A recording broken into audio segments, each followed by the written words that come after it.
আসসালামু আলাইকুম সবাইকে। আমার শাশুড়ি হাঁসের মাংস রান্না করছে আমার হাজব্যান্ডের জন্য, কারণ সে খুবই পছন্দ করে মার হাতের হাঁসের মাংস রান্না। এই ভিডিওটাও অনেক আগের করা ছিল, আজকে আমি এটা আপনাদের সাথে শেয়ার করতে যাচ্ছি। হাঁসের মাংসের যে একটা ব্যাড স্মেল থাকে অনেক সময় রান্নার পরেও, সেটা দূর করে ফেলতে পারলেই কিন্তু আপনার রান্না একদম বাজিমাত করে যাবে। তো সেটার সিক্রেট হিসেবেই আসলে নারকেলের দুধটা ব্যবহার করা হয়, এবং যত কষিয়ে আপনি রান্না করবেন ততই মজাদার হবে হাঁসের মাংস রান্না। ব্যাস, আর কোনো আলাদা কারিশমা নাই।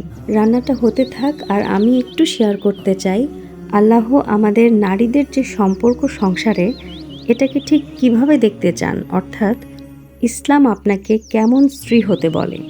বেসিক কয়েকটা গুণ যেটা থাকতেই হবে, সেই কয়টা নিয়ে আমি একটু কথা বলবো।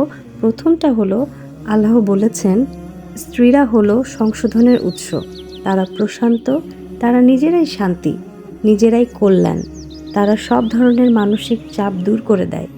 এটাই হলো প্রথম গুণ। আল্লাহ তাআলা আমাদের নারীদের কাছে প্রথমেই ভালো হওয়াটাকেই প্রত্যাশা করেন।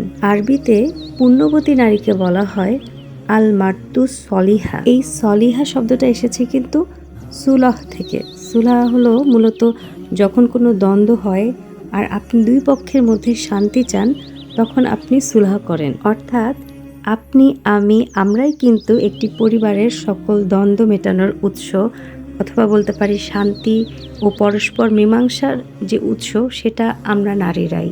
আবার একইভাবে সংসারে আগুন লাগানোর ক্ষমতাও কিন্তু নারীদের আছে। এক কথায় বলতে গেলে নারীদের কিন্তু একটা সংসারের ইমোশন এবং টেম্পারেচার কন্ট্রোল করার ক্ষমতা থাকে। এবারে আসি দ্বিতীয় যে গুণটা থাকতে হবে একজন স্ত্রীর জন্য, সেটা হলো তাকে অনুগত হতে হবে। এখন অনুগত হওয়ার কথা শুনলে আমাদের মাথায় আসে স্বামীর অনুগত হওয়া, সেটা অনেক পরেরই বিষয়।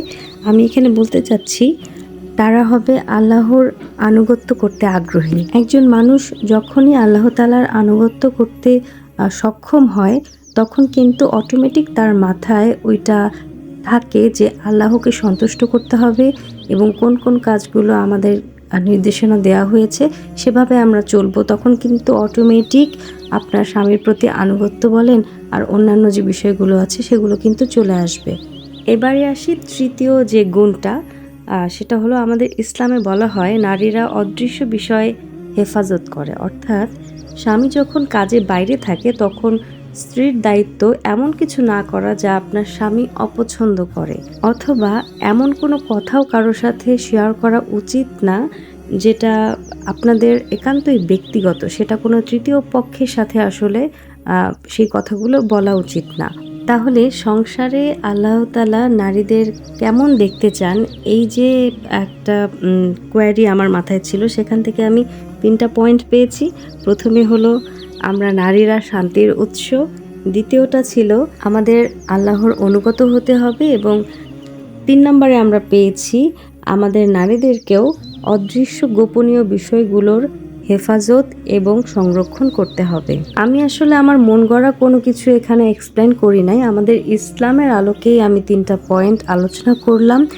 এর বাইরেও বা এগুলো থাকার পর, এই গুণগুলো থাকার পরেও যদি সমস্যা হয়, সেগুলোর সমাধান আমাদেরকে করতে হবে।